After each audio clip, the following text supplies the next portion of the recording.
Hi, I'm Astrid, and this is my womb story. I, honest to goodness, didn't really know that I had one until I brought the wand into my life. I do remember always thanking my body because I feel like my body, my physical body, has been through a lot of trauma, but it's always supported me. My womb story goes back to when I was 16 years old, and I had my first OBGYN appointment. And in that appointment, I'll never forget, she was doing the examination, and she just kind of casually said, "Oh, I feel like fibroids, a few little fibroids. Feel like grains of sand right now." And I said, "What does that mean?" Of course, I don't know what's happening. She says, "Well, we'll watch it throughout your life, but throughout your life, we'll have to watch it." Fast forward 25 years later, I have two wonderful sons. And honestly, I wasn't sure I was going to be a mom. I wasn't one of those people that felt like I had to have children. And so my first pregnancy came as a surprise. I mean, I'm throwing this into my womb story because I wasn't ready to be pregnant. My ex-husband and I had designed, like, we'll start trying to have children in a year. I was really dedicated to wanting to have married time before having children. And 6 months after we got married, I was pregnant. And my pregnancy was great. What's interesting during my pregnancy, because you have so much hormones going through the body, my fibroids grew and they really started to accelerate. This is the first time in my life they started to accelerate. Again, talking to the doctors, the OBGYN, they said, "Oh, this is normal. You've got like a big hormone load is basically causing them to expand." And I got to a critical point where, luckily for me, I had maybe 1 week where it was just unbearable. If I just touched very lightly, it would send me through the roof. And finally, one day, my doctor said, "I think it's time. I think it's time to just go ahead and have a hysterectomy." So that brought up other things. And I decided to do a partial. So they just took my uterus. I had my ovaries. Again, I'm a researcher. I like to be a partner in the welfare of my own body. It's like, what are you going to be doing here? I remember even watching a video. Now, because I waited so long, it was laparoscopic. So that was a great thing. They weren't going to slice again. So as I thought about it, I was like, but my body has been so good to me because I have strength in my core. There were years, it probably took 3 or 4 years for me to get strength back in my core. But I succinctly worked at it year after year. And so that's the grace of my body. Like my womb, my body has still supported me through everything that I've been through. So between the two C-sections, the back-to-back C-sections, the laparoscope, the ports being pushed in me for the partial hysterectomy, it's been through a lot. I would now describe my connection to my wound as something vital.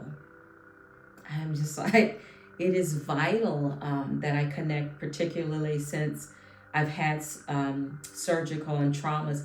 And also I come away with, it's not too late.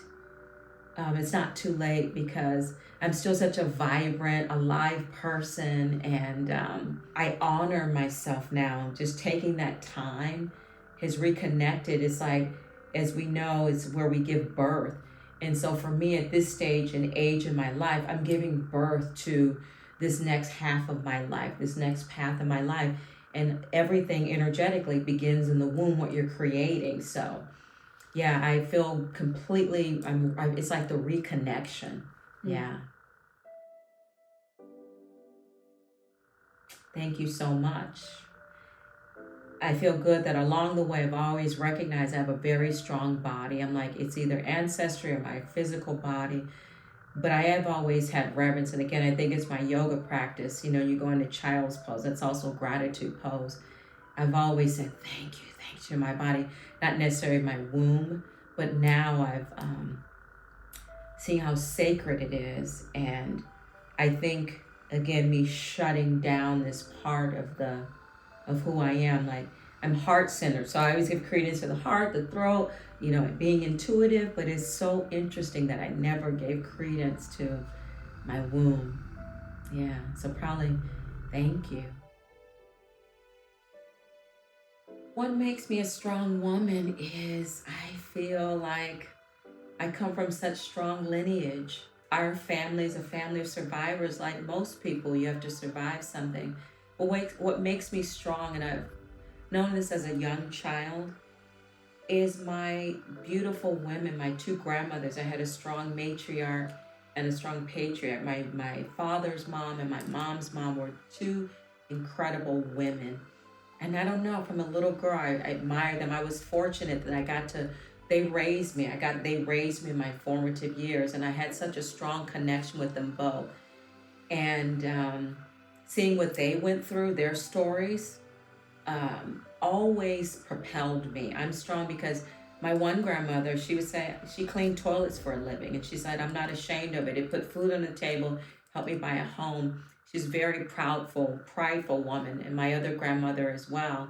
So I feel like my lineage, just because I wanted to honor them, I know I've always done well in life because I've always kept them in mind.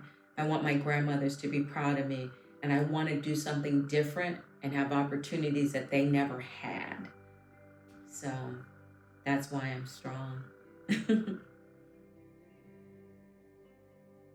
My womb means, to me, it's like a lotus. It's like a sacred. I now have a sacred connection. You know, they say the 1,000-petaled lotus, as you evolve, it opens. And when you reach nirvana or Buddha status or Mother Teresa, it's fully open. But it truly is a flowering, a blossoming. It's something very sacred to me now. And something that I want to explore and, connect with. Again, when I think of my age, I say, oh, at my age, who cares? A lot of women say, oh, who cares? But I care because I'm still alive. I'm still vibrant. I'm healthy, thank God, Mm-hmm. So it's a very sacred space for me now. Yeah. How I care for my womb now is I take baths, more baths. I mean, I was a bather. And again, you look back, that was something that I gave up. But I always see that water is a sacred thing. So I love taking baths. Using the wand, the sacred wand, has changed my life. I meditate on a regular basis. That's now become part of my meditation, and I look forward to it. And when I'm using the wand, typically I like to take a bath. I do a ritual around using the wand just to reconnect. And I'm a water sign. I'm like water. Shocking. I'm like a double water sign. So I'm just like, oh my God, this is perfect. But truly, that's what I've done. I've made it a ritual, a non-negotiable ritual that I do this routine with my womb. So for me, sacred bathing has been the game changer. And that's literally, instead of quickly showering, I actually bathe now as a way to take care of, support my womb. How have I made steps to heal the trauma in my wound nowadays? To me, just by acknowledging the story, like I'm still in this space. Like I said, this is just a recent revelation about how I've ignored this part of and the story, because I'm a survival. I'm glass half full, always keep moving forward. I'm so grateful to God in my life, blah, blah, blah, blah. So I don't, a story like that would be considered negative. Like if I'm owning what happened to me, it's like negative. Oh, just be grateful for where you are. But just literally sitting with the story, and I've started journaling about it. I started writing about it. And that's what's helping me get through. And again, gratitude is part of that. Like, I have 2 healthy sons out of it, and my womb, I didn't have the pain. So truly just, that's helped me. And talking about it more, I know that part of my healing, my womb story and everything, is helping other women. I want to tell all my family members they've got to get one, like every woman I know. And you know what I'm saying? We're just not taught this stuff and told this stuff. What makes me feel connected to my womb is, pleasure. I mean, I've never been shy about if I'm not in a relationship, but just truly looking at, I remember reading books about look at yourself, look at your body, look at your thing. And I had so much shame I just didn't want to see, because it was always like, ugh, fibroids. I don't even want to even know what's going on down there, but just honoring that. And now I do some movements. I ran into a lady, she does work with craniosacral. She's a craniosacral therapist. Just getting back in touch with even doing movements. I love Kundalini yoga for that too. Kundalini yoga truly put me back in touch with that part, because there's a lot of, there are a lot of sacred, divine feminine movements that come through Kundalini yoga. So that's what's really puts me back in touch, yeah. I guess it's taboo to talk about, the vagina and the woman's body and all the complexity. I mean, I guess I buy into the patriarchal story is that the medical industry been ran by men. I think women own a lot of it though. My mom never talked to me about any of this stuff. I learned it on the streets. I learned it through friends. I had an auntie. She was very cool. I loved her so much. As cool as she was, she never talked to me about it. So I think as much as we like to blame men, I think women, we're not good at sharing our own stories and not sharing, we're not good at talking about these things. I had the two boys. My brother had two girls, my nieces. I haven't talked to them about these stories. So my niece is now pregnant with her first baby that's going to be due this fall. So when I see her at the baby shower, I want to connect with her and her sister. So again, me talking about sharing the stories, no one ever shared, and I think we don't as women share with each other. I think we talk top line, but we don't really share, and I think that's why we're gonna have to be the ones to change it. I remember working for in corporate, and the corporation I worked for, they carry feminine care products. And I remember they had dudes, they had guys assigned to FemCare, and I was like, how is that possible? But then I thought, how beautiful, this guy could tell me about tampons and FemCare better than I knew as a man, because he had to study and learn the product. And I thought, how sexist of me to think that he couldn't share. I'm like, this makes him a more evolved man, I thought, knowing that. So I've never really had a reason to talk to my sons about it as well. So honestly, I think just women, we have to be the change makers. We're not talking about it enough. We're not sharing our stories and having discussions. What would I say to women connecting, young women connecting to their wombs for the first time?